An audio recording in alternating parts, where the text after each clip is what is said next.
Well, that was harsh. Sorry. I'm doing like 12 things at once. Sorry. You don't just cut Eye of the Tiger off. So we can't. Can we see everybody in this mode or no? No, this is the webinar. So just as a note to everyone, if you want everyone in the webinar to see what you were saying in the chat, make sure in the chat window there's like a way to select who you want to talk to. Make sure you select all panelists and attendees. Otherwise, just me, Martin, and James will be able to see what you say. Also, we have a suggestion for a pig face Eye of the Tiger cover with Chris Connolly on vocals, and I'm actually very into that. I want to do Pigface cover, like a cover band all night. I want to do ABBA, Sweet, yeah. Like Mr. Blue Sky. That's industrial. Mr. Blue Sky. Well, Yeah. we had cello and fiddle on stage, and we had 2 saxophones on stage last time. Hey, James, it's very nice to see you. Thank you so much for staying up till, I don't know, midnight over there. Yeah, it's 12:07 right now. Oh, my goodness. You could be out clubbing. I know, right? I could be out there catching COVID right now. Yeah. So let me take care of a couple of things, and I want to get into it. Before I introduce James, and thank you, I see there's 40 people up in the thing here. I just want to mention, except the pages are stuck together. Oh my goodness. Hey Molly, when's our next one of these?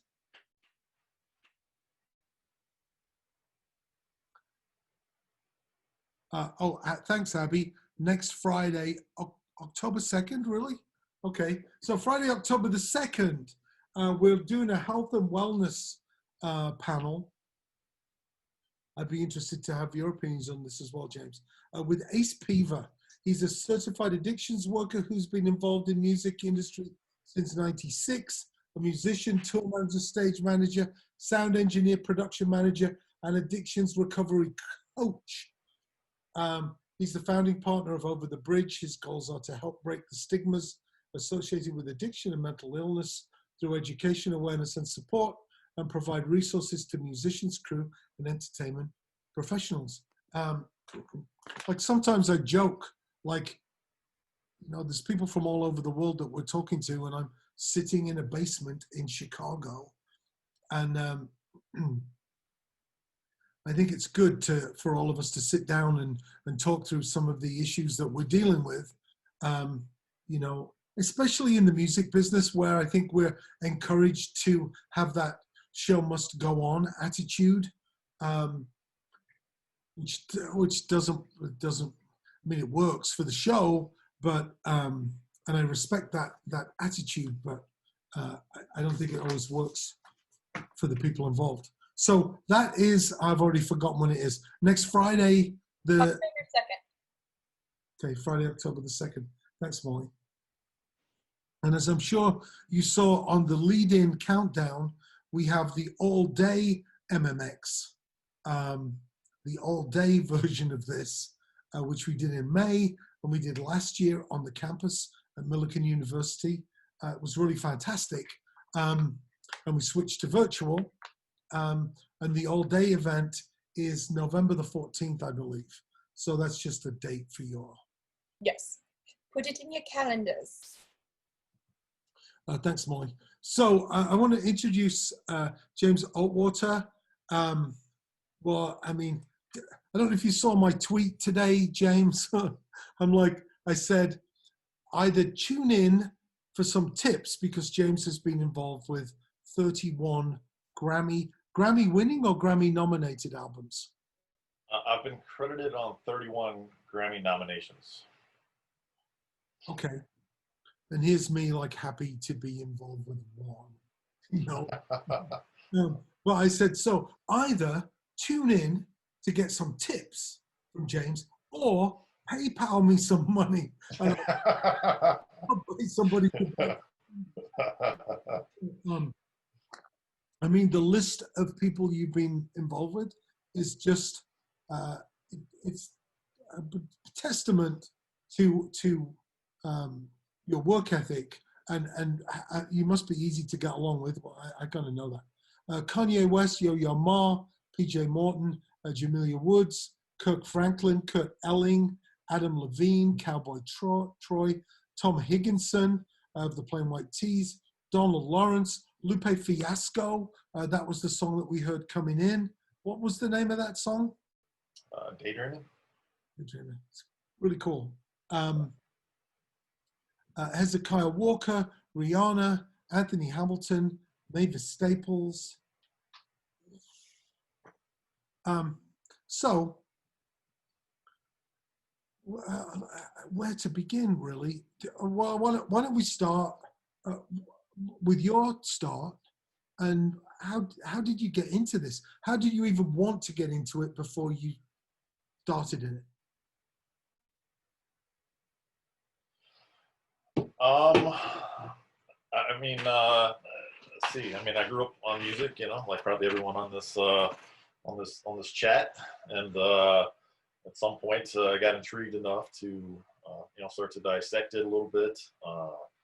At some point also was forced into playing trumpet in third grade, which I was very unhappy about having to do. But in hindsight, I'm very glad my parents made me do it. I learned how to read music. I started, you know, basically in the musical journey at that point. Fast forward a little bit later, started playing guitar, so I learned chord structure and songwriting.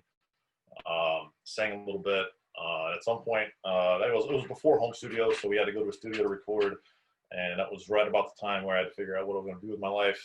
You know, I was about to graduate high school, and there was a dude there that got to record music all day, and I thought that was fucking awesome. And talked to him a little bit about it, and figure out that, you know, he's an engineer, and so I researched a little bit, and I was supposed to go to Belmont University in Nashville. Okay. Money didn't quite work out, unfortunately, but you know, it all worked out in the end, obviously. And I stayed in Ohio, where I'm from, and got an internship at a studio there called Rephrase. And the engineer there had gone to Full Sail in Orlando, and so then I checked out that, and money did work out about 8 or 9 months later, and yeah, I went down there. Got an associate's degree, did well, and then moved to Chicago.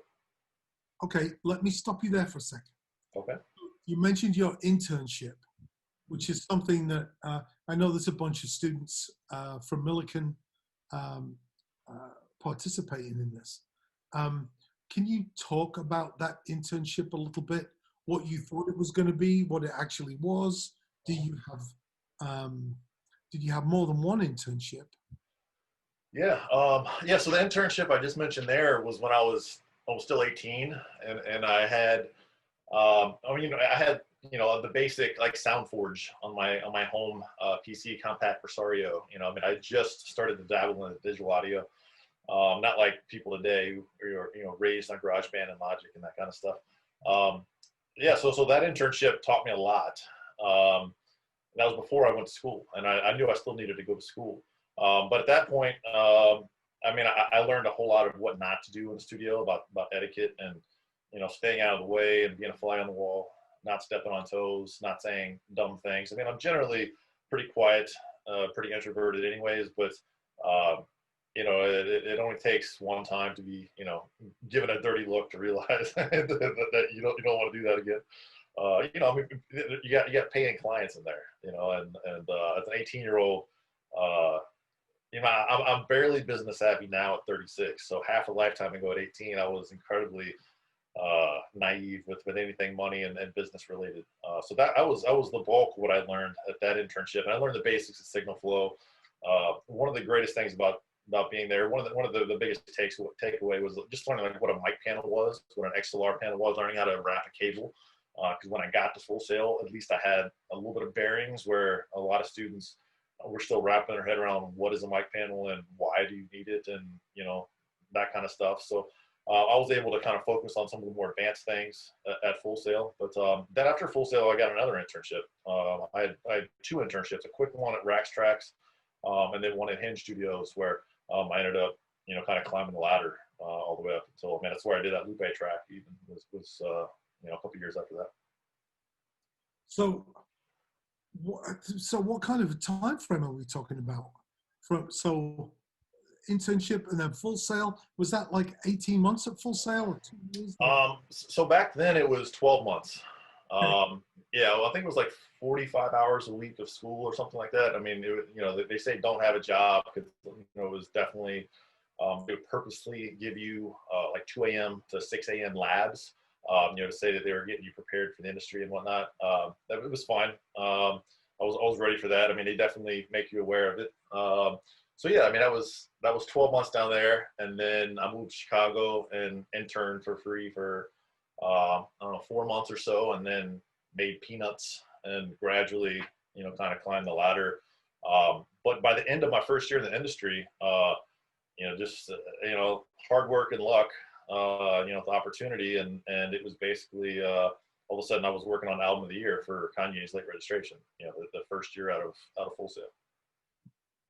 Okay, so I do believe in luck and karma and all of these things, but I also believe that we create our own luck and we create the circumstances in which luck can happen. Yep.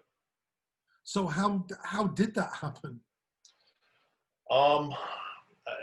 So, I mean, when I was at Full Sail, I mean, I got Pro Tools certified up to like the 210 level, which is, pretty high, but I felt like I was even beyond that. Like that was what I really focused on. Was I was already computer savvy, and I realized that being quick on Pro Tools was one thing that I could use to catapult my career, because I'd learned that training your ears and becoming an amazing mix engineer or an amazing producer or an amazing mastering engineer, that kind of stuff is going to take, a substantial amount of time, and it's different for everybody, and there's no real kind of quick shortcut way to do it. However, with learning whatever software you're in, it's just time spent in the software and working hard in it. And then it's putting yourself in a situation where then things start to become second nature. So you're not freaking out under pressure, and when it comes time to troubleshooting and those things.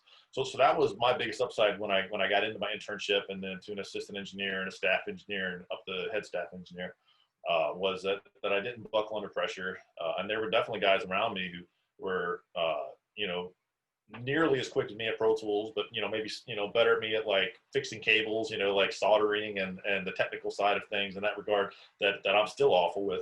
But they would completely buckle under pressure and make clients uncomfortable. And clients are paying a lot of money, and time is money. It's an hourly thing, and I would not only troubleshoot it well, but I would make it seem like I wasn't freaking out in the process.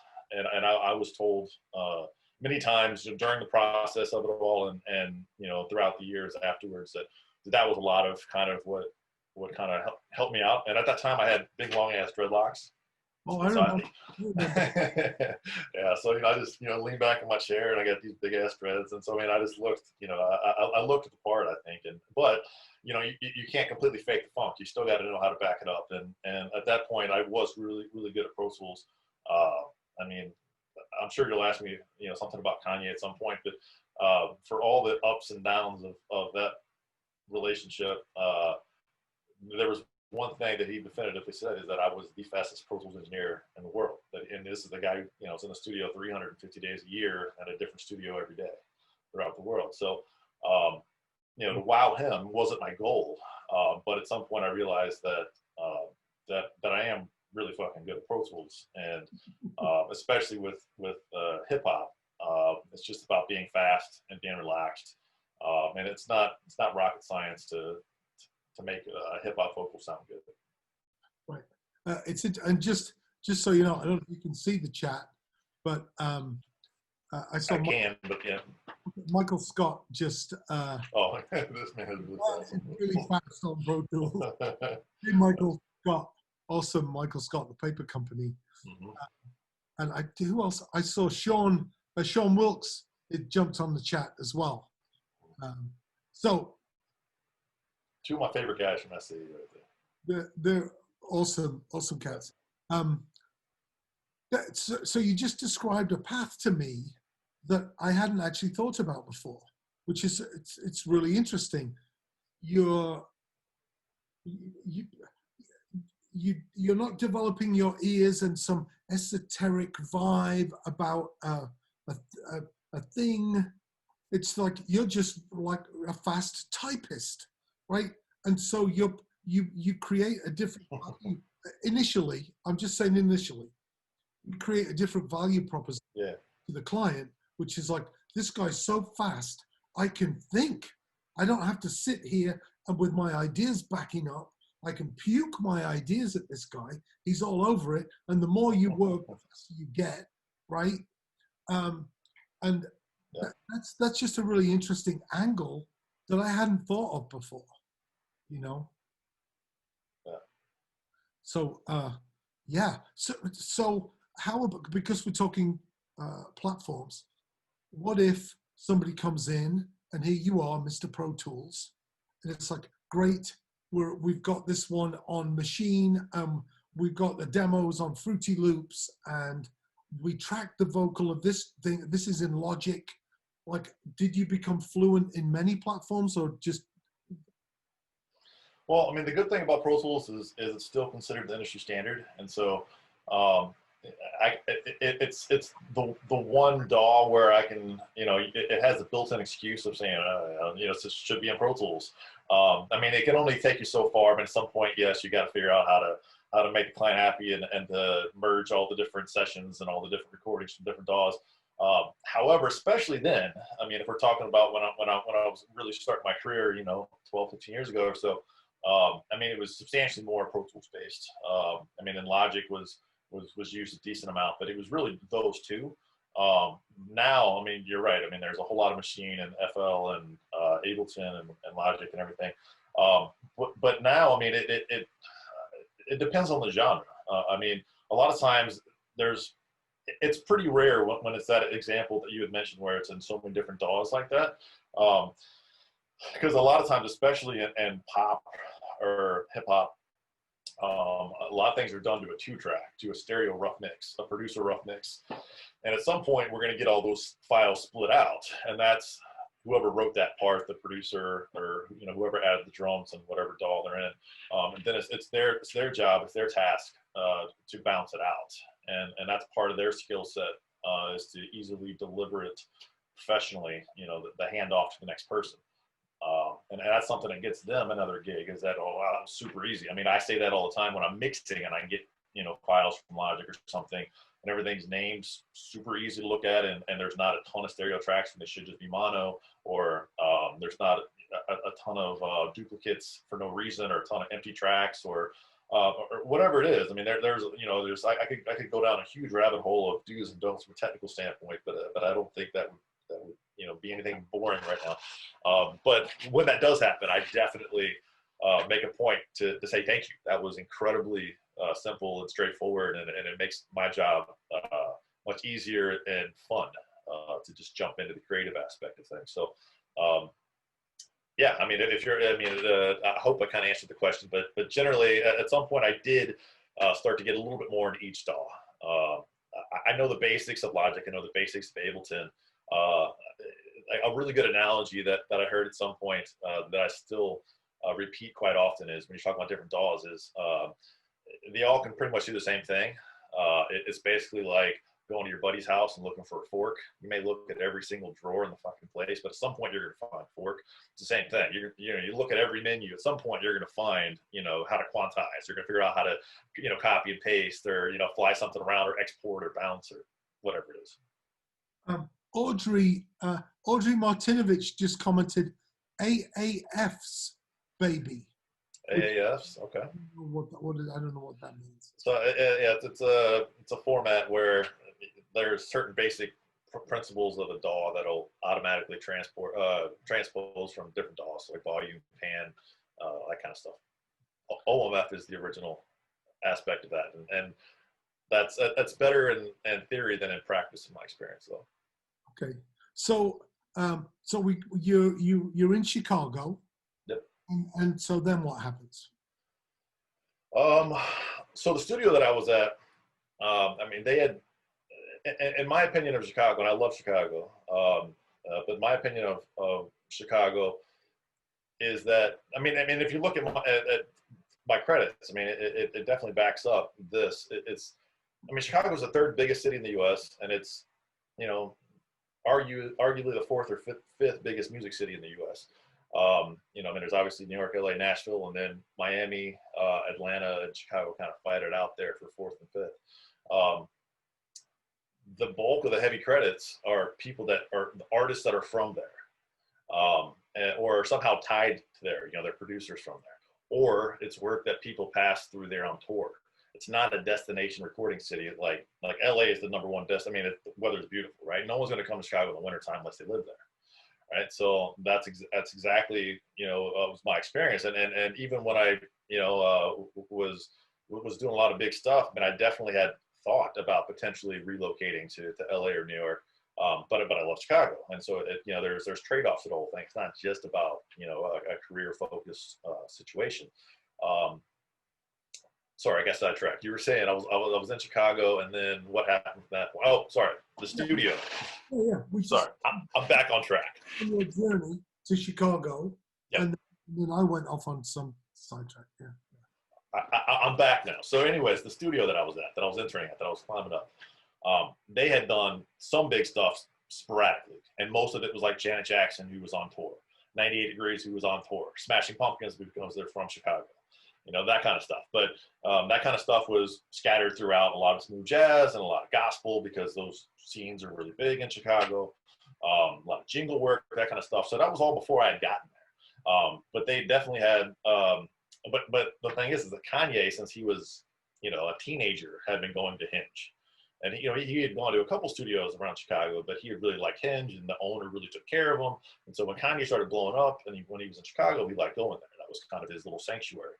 And so I kind of fell into that, but that definitely was, again, an artist who's from there. That's why they're in Chicago. That's why they're kind of, that's why we'll do a whole album there. That's why we'll do a lot of work in that regard. So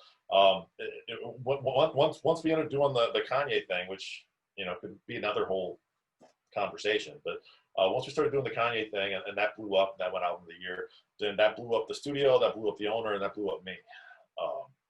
So talking about luck and opportunity and timing and all that stuff, my very first day as head staff engineer was the very first day of late registration.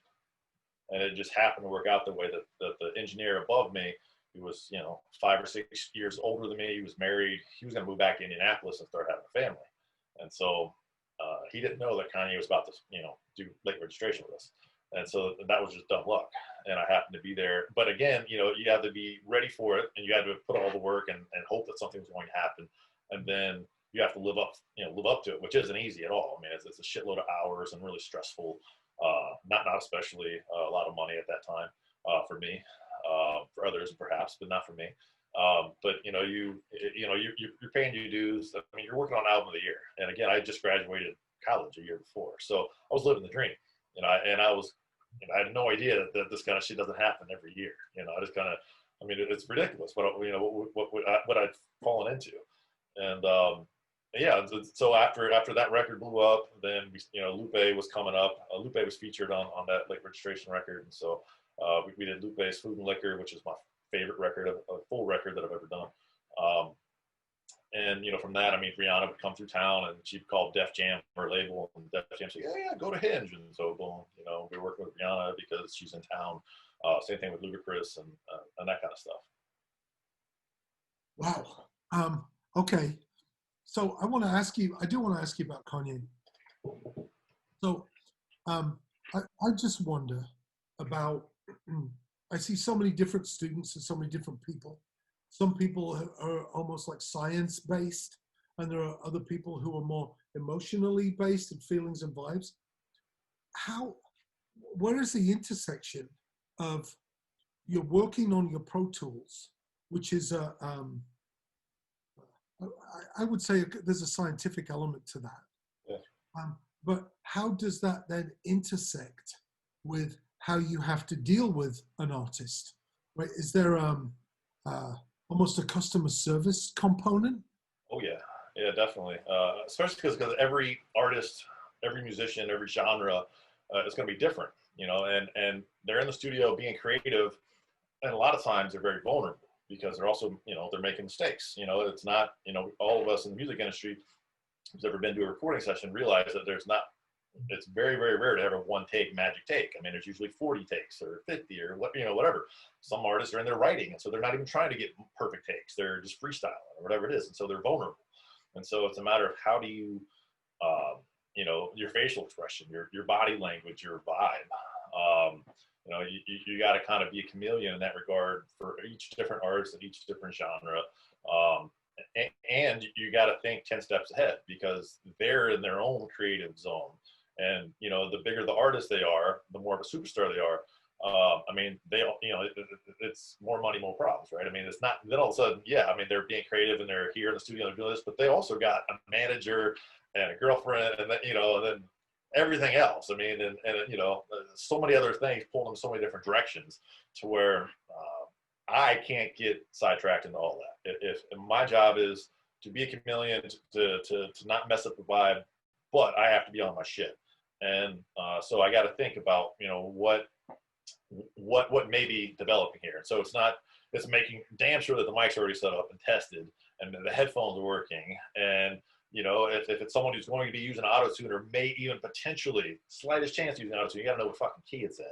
And now it's a lot easier than it was 10 or 12 years ago. Now there's a lot of software that do, you know, a damn near perfect job of telling you what it's in, but doesn't mean don't figure it out ahead of time. Figure it out. You know, because when he's in there and he starts singing, you got to make sure that you're in the right key, and or that's gonna kill the vibe real quick. And again, the bigger the superstar you're working with, the more likely that they've worked with the best of the best, and so they're going to be very quick to essentially yell at you. You know, if you're not pulling your own weight, you know, or fire you or not call you again, and or all of the above. And there's growing pains in every different situation. It wasn't all, you know, perfect for me or for anyone, but yeah, I mean, you're right. There's definitely an intersection there between the tech and the creative side of things. And, you know, being fast with Pro Tools is a technical thing, but it's also then, you know, maybe this artist is very articulate and very knowledgeable on the lingo and, you know, knowing reverb and delay times and, you know, quarter note delays or, you know, filters or, you know, automation or whatever, or they may have no idea what any of that is. And you got to interpret it.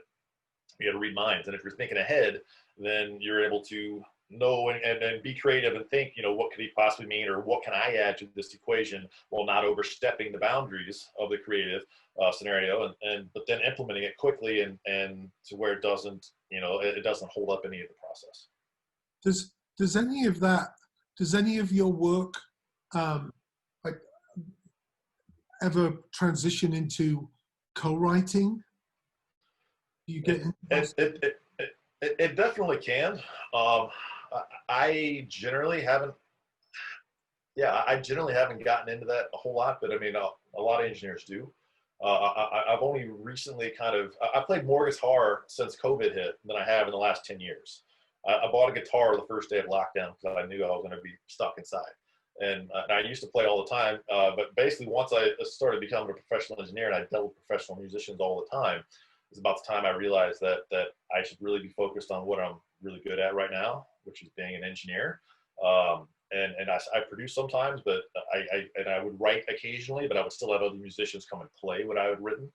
And that just kind of dwindled and dwindled and dwindled. So engineering is my primary, it's my bread and butter, but producing and writing is secondary, and it happens occasionally for me. And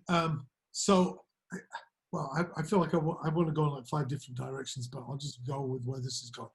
So, staying with the studio, I mean, I've been a studio cat for a while, and we were all analog, and then here comes Sound Designer 2, where we could edit stereo on and that was amazing. Yeah. And then for a while it was digital. There was the analog digital, and it's like digital's amazing, analog's. Then there was that whole thing about the sound of analog, and now it feels to me like it's everything all the time. Mm-hmm. There's digital stuff. There's the boutique analog quirky, hands-on vibe. What are you seeing? Are you seeing crazy combinations of analog and digital, mainly analog? Uh, um, what's that? Yeah, I agree with everything you just said there. Absolutely. I personally, and most of my colleagues, just out of budgetary restraints, we rely on digital, absolutely the majority of the time. Just to be able to, especially now with the pandemic, I mean, to be able to collaborate remotely, I mean, digital, obviously. Um, Generally, I love the sound of analog stuff, but digital is so much quicker and it's so much cheaper. And so whenever I'm recording, if I'm doing an orchestra or a choir or a rock band or something, I want to track through every awesome piece of analog gear that the studio has. And I strategically pick which studio based on the genre and what kind of sounds I want to get. Even if it's a hip hop thing, I mean, I still want to have an awesome vocal chain of analog gear and not just, just an Apollo. I want to go through an awesome mic, through an awesome preamp, through an awesome compressor, maybe an awesome EQ, DVQ or something as well.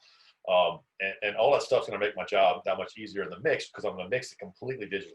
And I'm going to master it completely digitally. And most people are doing that exact same scenario. Right. And what about the artists that you're working with? Are they coming in more prepared? They're coming in with a stereo track and somebody's bouncing it out? Or are they, what's the range of, are you still working with up and coming artists who don't know what they're doing? So it's pretty rare that I'm working with complete newbies. For better or worse, as I've grown in the industry, my rates have gone up, and so that kind of filters out by default a lot of the complete newbies. Yeah, so I mean, but every genre is going to be different. I mean, and a lot of it just boils down to less about how much studio experience they have, and just generally from a personal standpoint, how much, how professional they are, how prepared are they going to be when they walk in the studio, and that's regardless of the genre, whether they come in. Some people will send me that they know they're going to track to, these 3 songs, and they already have the producer 2 tracks, and they already know the tempo, they already know the keys because they got it from the producer at the time. So they'll send me an email, all this stuff before they even arrive. It's super, super, super easy for me. Or they'll show up and they have, they need to go through their email, and it'll take them 20 minutes to look through their email to find an MP3, and then MP3 sounds like shit. And there's nothing, it's like nearly impossible to track to, let alone something that they're going to want to ever put out. And they don't even, have they're never going to have the splits from the producer. And so it's never going to sound any better. I mean, that'll still always be the case to some extent. But it's at least a lot less common now than it once was for me. So when you were talking about your resume, and you said, it's Chicago centric, is that a reason you moved to London? Did you look at your resume and go, okay, I need to go there and to change up your resume? Or what was that's a big move. I did the opposite of that move. Yeah. What were your considerations there? So my move to London was not professional driven. It was life driven. I mean, part of the life decision of it, yes, I had to be in a big city, and I had to be in a music city. But for me, I always wanted to live abroad, and I'm awful with foreign languages. So, right, I mean, so I got Australia, New Zealand, and England, right? Canada. But I mean, I'm also, as you know, I'm a huge soccer, football fan, and so I mean, the English culture always kind of appealed to me, and I've done a lot of traveling, but only a year and a half ago was my first ever trip to England, and immediately, I mean, this is like relatively fresh after coming home from a trip from Iceland, and Iceland was beautiful and amazing, and but it was never someplace I could live. But it was an amazing place to look at and to view and to chill out.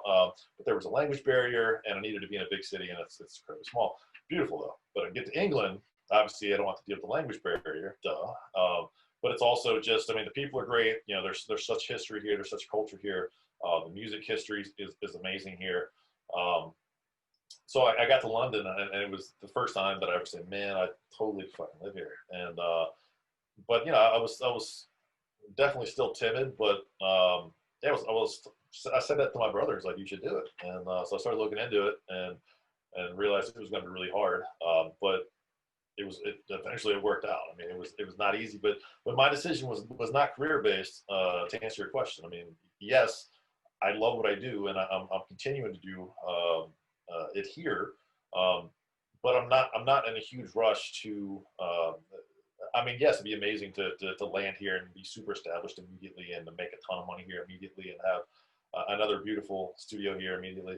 But right now, I'm fine not having the stress of the immediate overhead. I mean, I was here for 3 months, and a pandemic hit, right? So if I would have jumped into a massive studio lease, that would have been awful. Yeah. So I mean, everything happens for a reason. And but I mean, London's amazing. I mean, as you know, I've already been over to Abbey Road. I've been to a few other awesome studios here.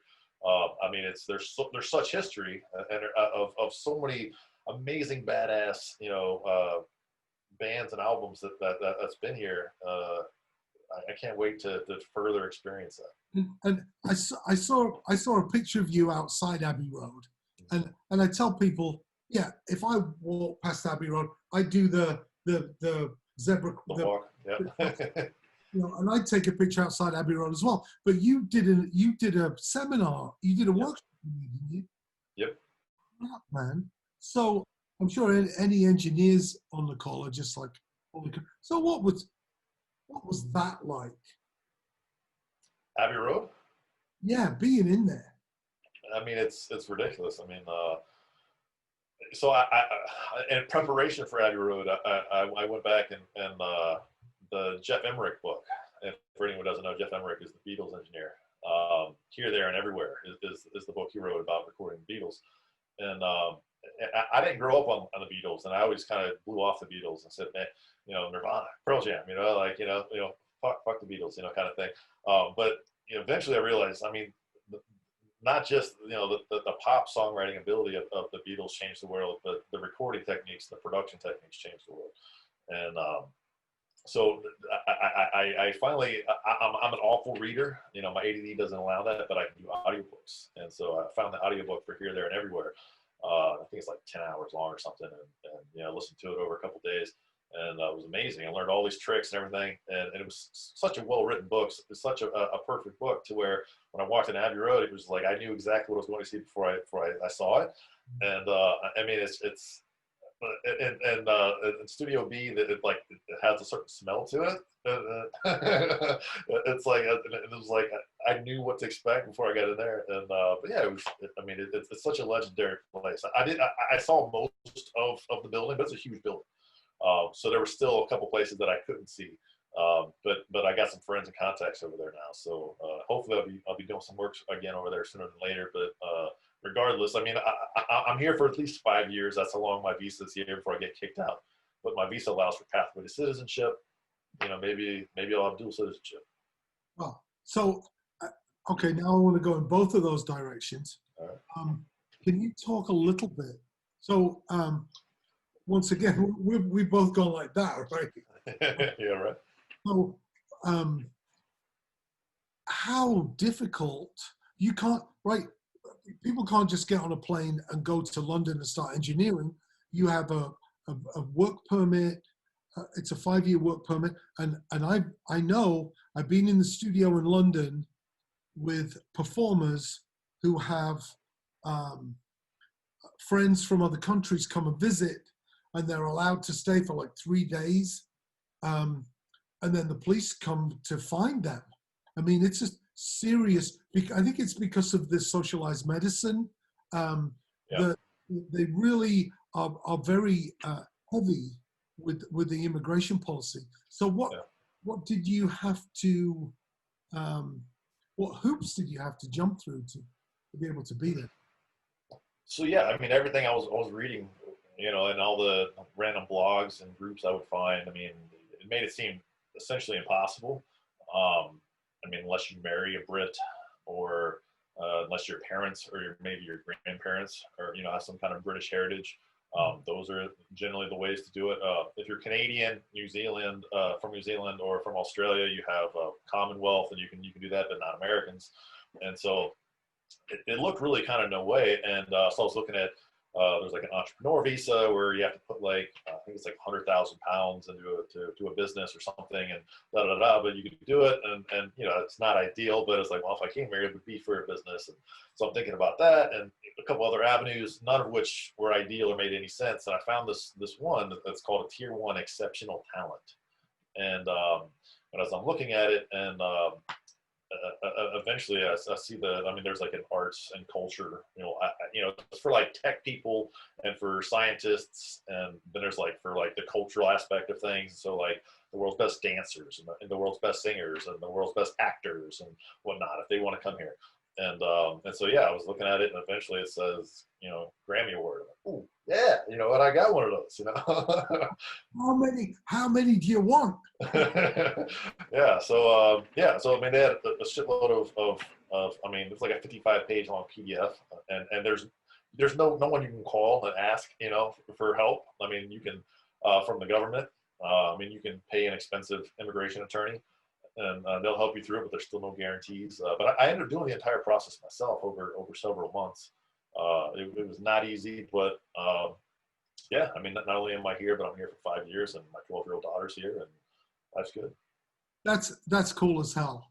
Does your daughter have a British accent yet? Not yet, no. All of her friends say she has a YouTube accent. I guess most of the popular YouTubers are American, apparently. Well, that's hilarious. So, we did, I don't even know when it was, 2014, 2015. We put a disc together. We both worked at SAE in Chicago back in the day.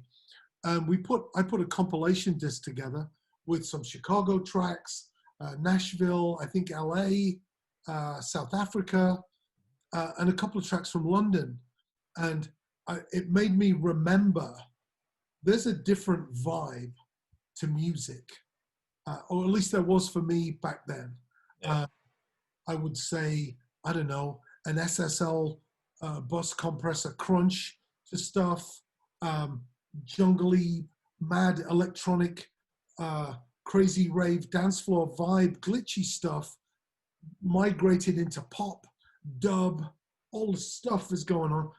Have you felt that, or the way the world now, everything's more homogenized than it was from when I remember?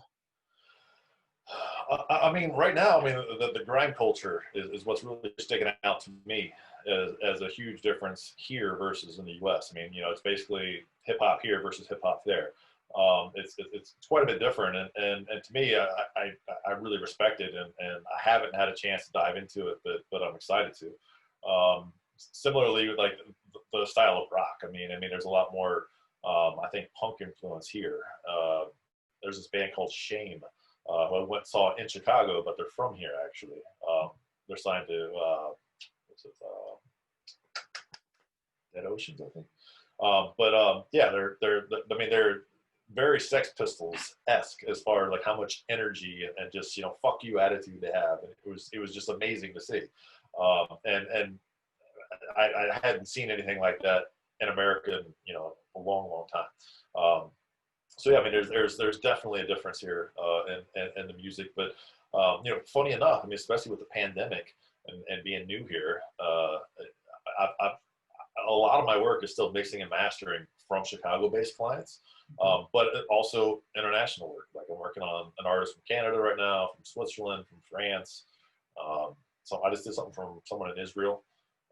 So I've done the least amount of work from London-based artists right now.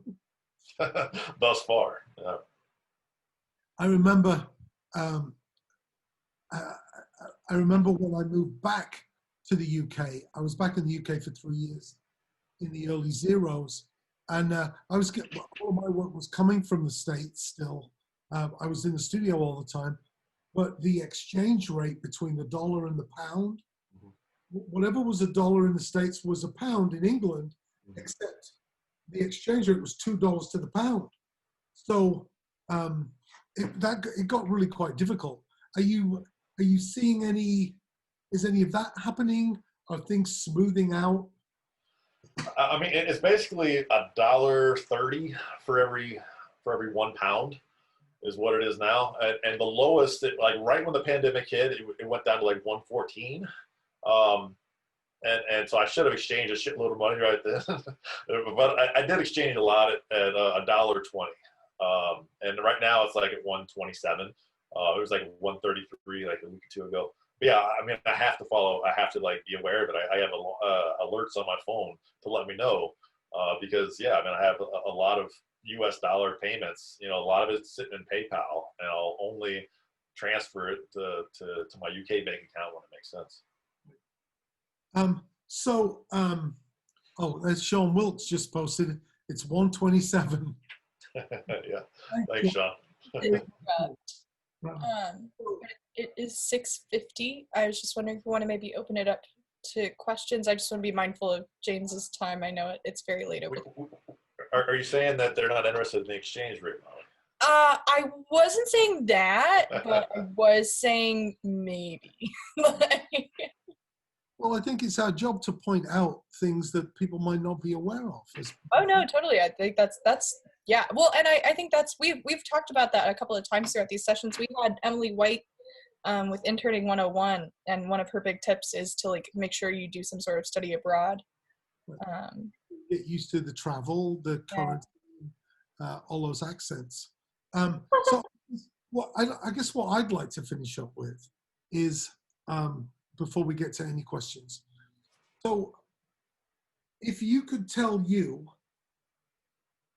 15 years ago to do something differently, or something in your tool belt, or an attitude thing, or I don't know, what would you do differently, if anything, or would you just be like, nah, it's great? Yeah, there'd be a couple things probably. I mean, things worked out well for me in Chicago, and I love Chicago. But I mean, Chicago was the relative safe place for me to move, compared to New York or LA. I'm from Ohio, so it's a 5-hour drive away. And it's cheaper to live there than New York and LA. But had I just up and went to LA and paid my dues there, I mean, who knows if it would have worked out? I mean, it worked out fine the way it was, but or if had I moved, in 2008 or 2009, when I had been asked to and had seriously considered it, that could have been different. But I also kind of took a lot of that shit for granted, to be honest. Like, again, my first year in, I was doing album of the year. I just thought I wasn't overly arrogant, but I definitely took it for granted. Like, I didn't realize that this stuff just doesn't happen all the time. Because I didn't know any better at all. I was young and stupid and naive in that regard. And I drank too much, and that became a problem for me. And so to be brutally honest with you, I mean, I would take my time machine back, and go back my 10, 15 years and say, yo, dude, stop fucking drinking, man. And yes, you're still holding your shit together pretty well, but think about how much better you could be doing if you actually committed 100% to this thing. Yeah, well, but I think you've got to get there to get to the point of having a look at that, So how long have you been sober now? I hit 5 years a couple days ago. That's pretty good. I am. That's terrific. I had quite a few years sober, perhaps for the same reasons that you. I mean, you start down that road, and it's like, yeah. So congratulations on that. Thank you. I started drinking again when my dad died. I just wasn't ready for that. Thank you for taking this time, James. Do you have anything else you'd want to say to any students or professionals or alumni who are tuning in? Any advice?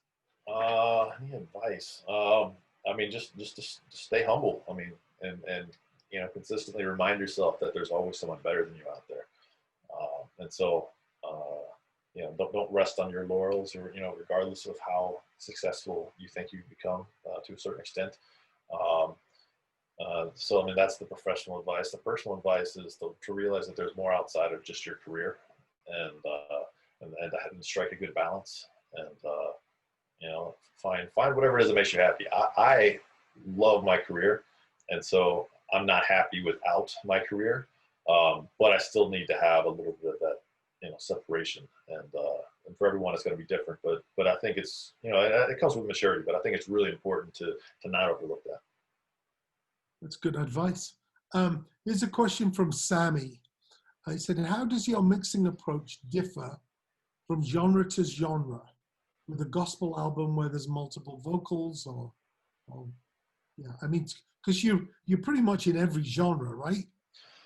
Yeah. And talking about your Twitter posts or your Instagram posts, or whatever, I especially like the one where you said when you had the British flag and the American flag, and you said Martin has the pump covered, and James got the rest, or whatever, and that's totally true.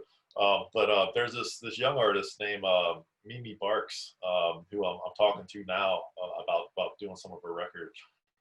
She lives in London. She's German, but it's like metal trap, and it's like, yes, I want to fucking do this, you know, and so she's stoked about it, and I'm stoked about it, and she's really good, and she's got a pretty good fan base already. But I grew up on rock stuff, and I've done very few of that. I fell opposite, you know, I fell into gospel, into hip hop, and I love that stuff.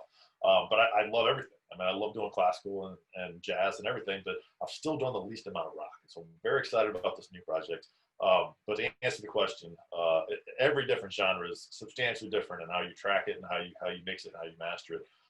And it's really important to not overextend yourself to the point where something is not in your comfort zone and it comes out sounding generic.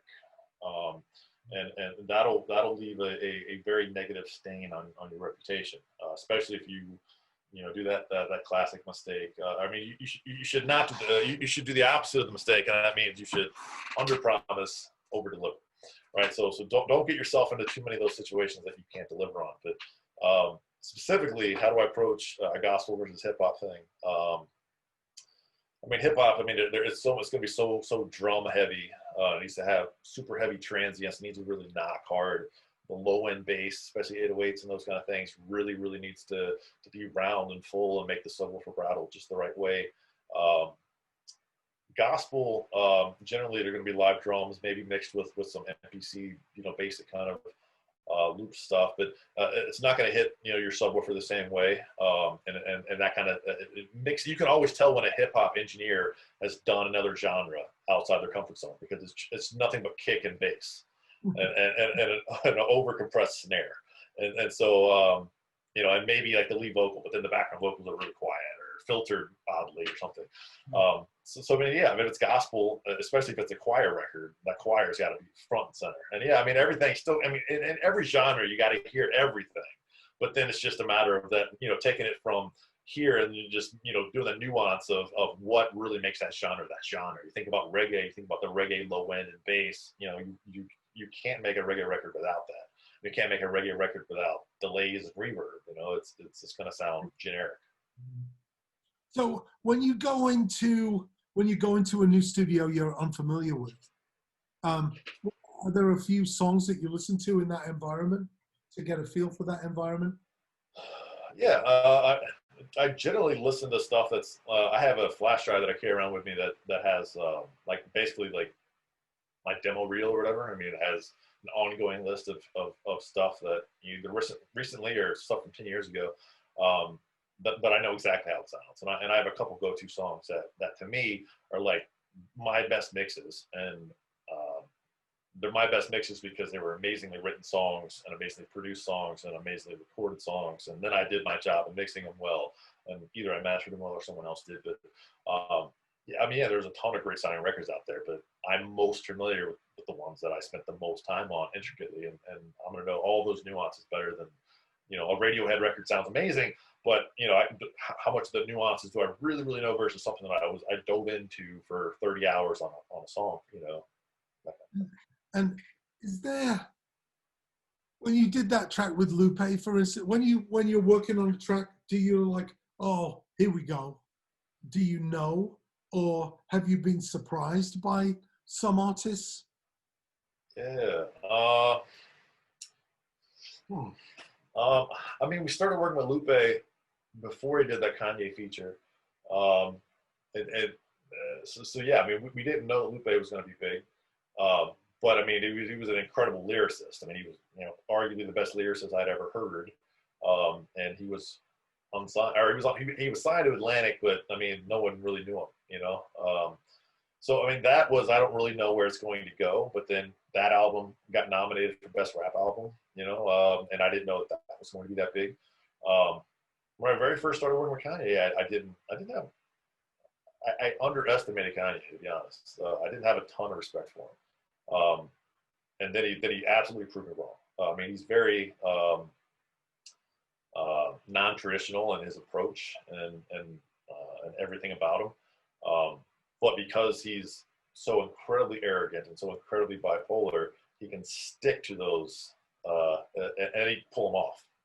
And so then, you may be in the weeds with him, and it's just like, man, I have no idea how any of this shit's ever going to sound good and work. And then it becomes, album of the year and a classic record. And so, I mean, there's definitely instances where I knew something was, going to be good and big, but I didn't know it was going to be that good and big. Yeah, that'll definitely happen. It's a crazy world, isn't it? Like arrogant, bipolar. You said you're ADD. Yes, sir. Yeah, yeah. I actually think I read a book that actually talks about ADD being an asset anywhere but the classroom. In a classroom, it's a nightmare of fidgeting and loss of attention. But in many multitasking situations, it's an asset. Yeah, I mean, for me, I mean, it's why I'm involved in so many different genres. I mean, my ideal week is I want to record jazz on one day, and then I want to mix a hip hop record the next day. I want to master classical the next day. I want to teach for a day. I'll take a day off, and then I'll do a blues record. And I mean, I want to do not a different genre every day, but then a different task within it every day as well. So I have one more question, because you mentioned teaching, and I think teaching has given me so much. When I mapped out a class last week, and I was so excited to map it out and in stages and reveal certain things. How is teaching something you like to do, and how has that changed? Has it changed your approach at all in the studio? Yeah, I mean, there's teaching in my blood. I mean, I had two grandparents who taught, and yeah, I mean, it kind of came somewhat natural to me. But I mean, even when I was a staff engineer, I would be the one who would end up interviewing the interns, and then I would be mentoring them and teaching them everything, and having them rise throughout their career, and so that was definitely kind of a variation of teaching, and at some point, yeah, I started teaching on the college level, and I very much enjoy it, and I get a lot out of it. I mentioned I'm quite introverted, which doesn't mean I'm shy or doesn't mean I can't talk in front of a group, but it means that it takes a shitload of energy out of me to talk in front of a group for very long. And so, for instance, at SAE, when I would teach, I mean, I would be incredibly exhausted at the end of the day, and I would pretty much need the entire next day just in darkness, which is great because I'm in the studio mixing in darkness. And that's exactly how it would be for me. And but I mean, yeah, I mean, the other good thing about teaching is it forces you in this industry, it forces you to stay up on all the newest trends, software wise, pop music wise, new tips and tricks, those kind of things. But then, working with the younger generation specifically, I mean, they're doing things in a whole new way that now I get to see and I'm learning from them. And earlier you had asked me about, Ableton and Logic and FL and Machine and those things. I learned way more from my students at SAE who knew those things that I would have had I not been there teaching them Pro Tools and production and engineering and industry stuff. But they taught me as well. Right. And actually, Michael Scott just said, I don't have a question. I just wanted to say thank you to both of you for being around in the space and time that you were for me. There was some fantastic students over there. Yeah. That was a really great place. Thank you, Michael. Cornell Smith asked, is outboard gear a part of your mixing process and summing mixing at all? No, none whatsoever in my mixing scenario. I'm 100% in the box. Been that way for the last couple of years. It started out for the necessity of quick recalls, but then it's also just, you know, digital sounds better and better, and there's no sonic difference to me anymore. If I had the budget to own like an SSL duality or something, and I had a steady base of clients who were okay with the additional billing hours it took to work in analog, then I would go that route, because analog still sounds a hair better to me, and I can get there quicker while I'm mixing. But then the recall aspect of it is way longer.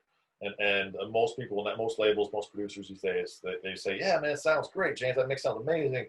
Now we need to make that snare turned up 1 dB. We need to turn the vocal down on the bridge, half dB. And it's like, cool. Well, all right. In the analog world, it's going to take me, you know, half hour, 45 minutes, an hour just to bring the mix up. Versus in the digital world, I just double click it. You know, it takes no time whatsoever.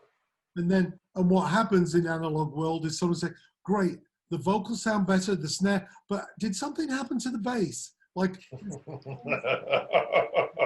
yeah. Yep, you've been there, Mark. Well, last question from Sammy here. Do you have any crazy stories of Kanye? Crazy stories of Kanye. And you're welcome to say no. Crazy stories. Or anybody in the studio. I mean, the Ministry story from Chicago is that there were strobe lights and chickens in the SSL room. Like, I'm just 5-day long recording mixing sessions.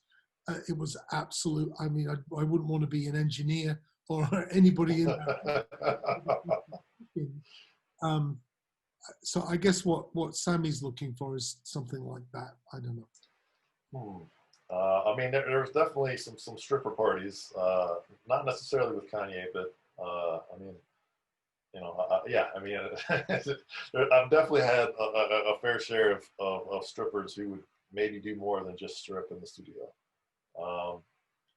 Yeah, there was those stories. There's definitely a lot of drugs and alcohol in studios, and people passing out, bigger artists passing out, puking, you know, artists going unseen for an hour at a time until someone finds them in a bathroom stall. Is that a role where a manager would be? I guess my real last question.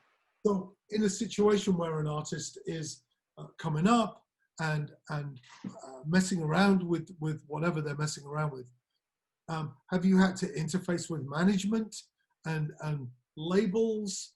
Is that difficult? Are you working for a label sometimes? Yeah, I mean, you got to figure out who your actual client is. You're absolutely right.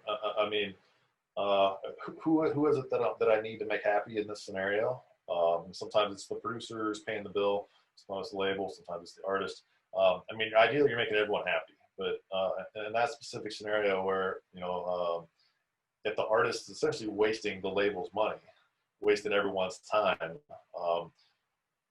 then, I mean, it's a tricky situation because it's essentially not your role, but you know that it's still going to reflect badly on the entire situation and not a part of the situation. So can I proactively try to fix the situation? I mean, there was one artist specifically who would do a lot of lean and would get really fucked up. And you know, I just had never really been around it until that point. And I mean, he would just be really messed up and couldn't do his lyrics at all anymore.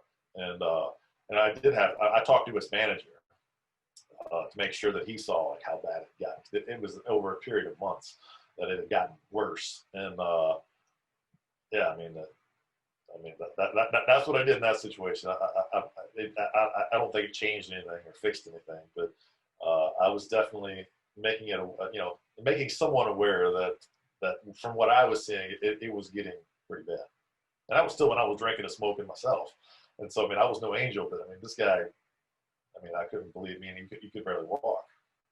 Well, I think we need some kind of additional side masterclass of dealing with. I like what you said in the beginning. You were talking about being able to deal with problems without freaking out, which is just acting. It's acting. It's all theater. Yeah. These 3 machines have broken down, but I love how your vocal sounds through cassette on the answer machine. This is brilliant. So, this has been it's been really interesting. It's been great to spend some time with you, James. It's been a while since I've seen you, and hopefully we'll get to see a game over in the UK. Yes. I've got to come over and see my mom pretty soon once the country's off of lockdown, which I think they're starting a 6-month lockdown, are they? Or are things opening up there or tightening up? Or man, supposedly we had a new record high here, but I mean, like my daughter's back in school. I mean, physically in school. I don't know. That's not really. I know it's not happening in Chicago. So, I mean, the pandemic's being handled differently, for better or worse, here. I mean, it's being handled awful there in the U.S., and I think it's being handled bad here. It's about the 2 worst civilized countries, I think. Yeah. Well, I look forward to connecting with you in person, and hopefully, if you're coming over to the States at some point in the future, you can take a trip down to the campus down at Millikan and fiddle around with the Neve console and maybe do something down there with us. It would be great to have you do an event there. Yeah, I'll take you up on that. It'd be awesome. Good deal. Thanks a lot, James. Yes, sir. Good evening, everybody. Okay. See ya.